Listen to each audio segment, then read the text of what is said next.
փաստաթղթի ստորագրումից 2 ամիս անց Փաշինյանը եվրոպական բարձր ամբիոնից, ԵԽԽՎ-ի ամբիոնից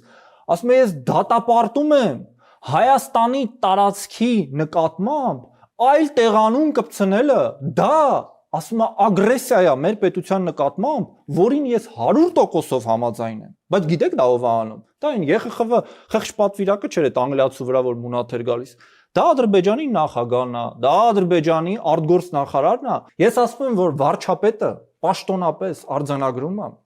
որ այդ տերմինաբանության կիրառումը դա Հայաստանի ինքնիշխանության նկատմամբ ոտնձգություն է։ Հիմա ինձ ասեք, եթե մենք երկու կողմով ստորագրել ենք փաստաթուղթ եւ ասում ենք համարում ենք, որ արդեն բերել ենք խաղաղությունը, ոնց է մյուս կողմը այդ փաստաթղթի ստորագրած իրան թույլ տալիս այդ ագրեսիան ցուցաբերի եւ դրանից հետո մենք ոնց ենք շարունակում համարել, որ ստացել ենք համաձայնություն։ Պետք է Ալիևին հարցնել, ոնց է համարձակվում։